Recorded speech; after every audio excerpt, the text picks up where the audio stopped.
একবার কল্পনা করুন তো, এই সম্পূর্ণ পৃথিবী, গ্যালাক্সি, ইউনিভার্স এবং অন্যান্য ম্যাটার কিভাবে সৃষ্টি হলো।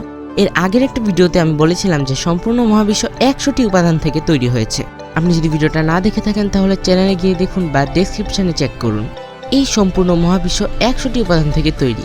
সাধারণভাবে আমাদের মনে এই প্রশ্ন আসতেই পারে যে এই 100টি উপাদানগুলো কোন পদার্থ থেকে তৈরি হয়েছে। আজকের বিজ্ঞান ফ্যাক্টরি এই ভিডিওতে আমি আদন আপনাদের এই প্রশ্নগুলোর উত্তর দেওয়ার চেষ্টা করব, তাই ভিডিওটা না টেনে শেষ পর্যন্ত দেখতে থাকুন। আমাদের মহাবিশ্বে 100 বিলিয়ন গ্যালাক্সি থাকতে পারে, যাদের প্রত্যেকেরই রয়েছে বিলিয়ন বিলিয়ন নক্ষত্র, গ্যাস ও ধূলিকণার বিশাল বিশাল মেঘ এবং সম্ভবত প্রচুর পরিমাণ গ্রহ, উপগ্রহ এবং ধ্বংসাবশেষ। এই নক্ষত্রগুলো রেডিও ওয়েভ থেকে এক্স-রে ওয়েভ পর্যন্ত প্রচুর পরিমাণে শক্তি উৎপাদন করে, যা মহাবিশ্বে আলোর বেগে ছড়িয়ে পড়তে পারে। কিন্তু তারপরও আমরা এই মহাবিশ্বে যতটুকু দেখতে পারি তা হলো বিশাল কসমিক আইসবার্গের সামান্য একটি প্রান্তবিন্দু। এটা মহাবিশ্বের মোট ভর ও শক্তির মাত্র 5%। অন্যদিকে ডার্ক এনার্জি হলো প্রায় 68% এবং ডার্ক ম্যাটার প্রায় 27%। মহাবিশ্বের প্রায় 1/4 ডার্ক ম্যাটার থেকে তৈরি হয়েছে, যা কোনো ধরনের ডিটেক্টেবল বা শনাক্ত করা সম্ভব এমন কোনো শক্তি নিঃসরণ করে না। কিন্তু মহাবিশ্বের দৃশ্যমান বা বস্তুর উপর গ্র্যাভিটেশনাল পুল বা মহাকর্ষীয় টান প্রয়োগ করে। নামের কারণে ডার্ক ম্যাটারের সাথে ডার্ক এনার্জিকে গুলিয়ে যাওয়াটা খুবই স্বাভাবিক। আর নক্ষত্র সম্পর্কযুক্ত হলেও তাদের প্রভাব বা ইফেক্ট সম্পূর্ণ ভিন্ন। সংক্ষেপে বলতে গেলে ডার্ক ম্যাটার আকর্ষণ করে, অন্যদিকে ডার্ক এনার্জি বিকর্ষণ করে।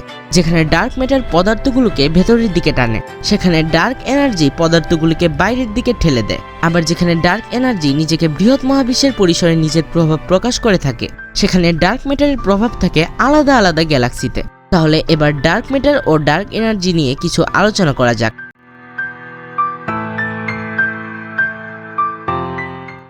অ্যাস্ট্রোনমারগণ আমাদের গ্যালাক্সি মিল্কি ওয়ের বাইরের অঞ্চল বা আউটার রিজিয়ন নিয়ে গবেষণা করার সময় ডার্ক ম্যাটার আবিষ্কার করেছিলেন। মিল্কি ওয়ের আকৃতি একটি চাকতির মতো, যা প্রায় 1 লক্ষ আলোকবর্ষ জুড়ে রয়েছে। এই চাকতি বা ডিস্কের নক্ষত্রগুলো গ্যালাক্সিটির কেন্দ্রের দিকে পরিভ্রমণ করতে থাকে, যা একই সাথে গ্যালাক্সিটির সেন্টার অফ মাস বা ভরক্ষেত্র। মহাকর্ষীয় নীতি অনুসারে গ্যালাক্সির কেন্দ্রের নিকটবর্তী নক্ষত্রগুলো গ্যালাক্সির প্রান্তের নক্ষত্রগুলোর চেয়ে দ্রুত বেগে গমন করার কথা। তারপরেও যখন অ্যাস্ট্রোনমারগণ সমগ্র ছায়াপথ বা গ্যালাক্সির সকল নক্ষত্র নিয়ে পরিমাপ করেন, তখন তারা দেখতে পেলেন এগুলো সবাই সেন্টার অফ গ্যালাক্সিকে প্রায় একই বেগে প্রদক্ষিণ করছে। এটা সাজেস্ট করে কোনো কিছু আছে যা গ্যালাক্সি ডিস্কের বাইরের দিকের নক্ষত্রগুলোকে একই রকম গতি দিচ্ছে। তারা এই পদার্থ নিয়ে নাম দেন ডার্ক ম্যাটার।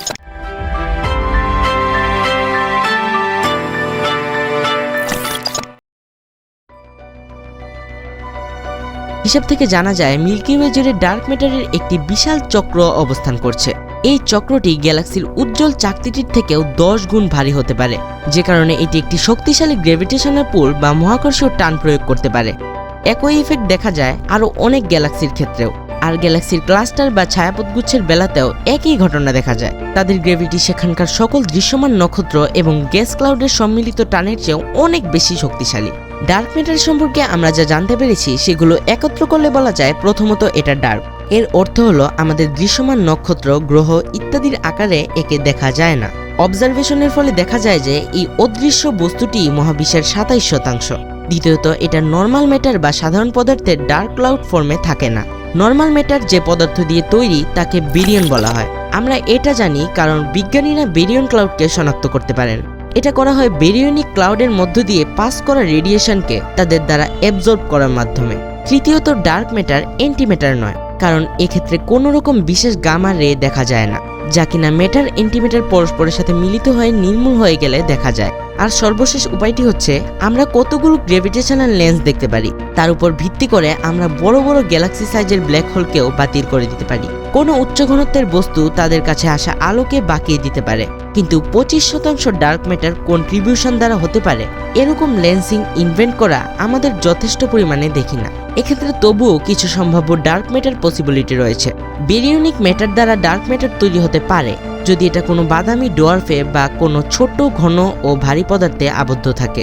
এই সম্ভাবনাকে মেসিভ কন্ট্যাক্ট হ্যালো অবজেক্ট বলা হয়। কিন্তু বেরিয়নিক ম্যাটার নিয়ে সবচেয়ে পরিচিত মতামতটি হলো এটা কোনোভাবেই বেরিয়নিক নয়, বরং এটা অন্য কোনো আরও বেশি এক্সোটিক পার্টিকেল দিয়ে তৈরি হয়েছে, যেমন এক্সিয়ন বা WIMPs।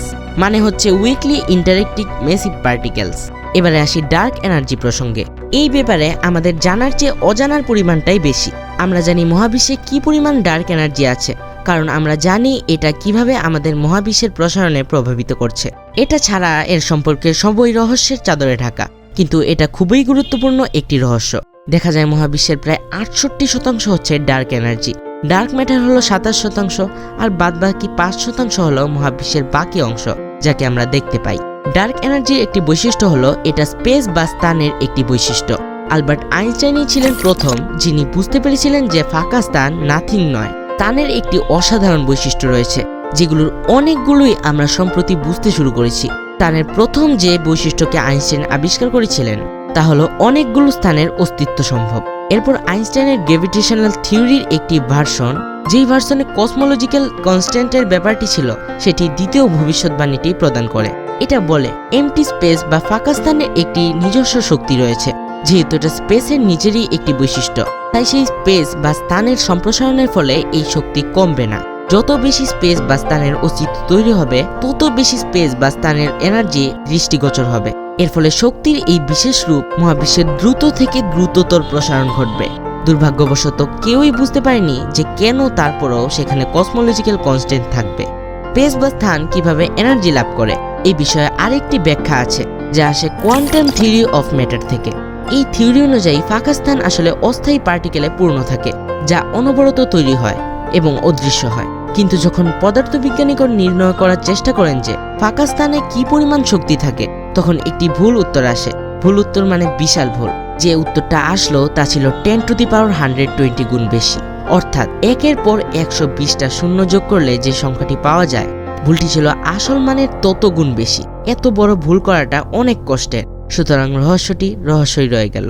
ডার্ক এনার্জি নিয়ে আরেকটি ব্যাখ্যা হলো এটা একটি নতুন ধরনের ডাইনামিক এনার্জি ফ্লুইড বা ফিল্ড। এটা এমন কিছু যা সম্পূর্ণ স্পেস ভরেই থাকে, কিন্তু মহাবিশ্বের সম্প্রসারণে এর এফেক্ট হলো পদার্থ বা শক্তির ঠিক বিপরীত।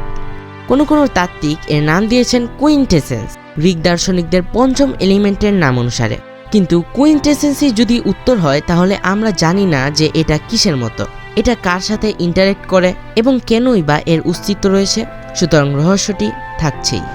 যদি কোনো ভুল করে থাকি তাহলে কমেন্ট করে জানাবেন। চ্যানেলে নতুন হলে সাবস্ক্রাইব করে পাশে থাকা বেল বাটনটা অন করে দেবেন। ফিরে আসবো নতুন কোনো অজানা টপিক নিয়ে। ততক্ষণ পর্যন্ত ভালো থাকবেন। ধন্যবাদ।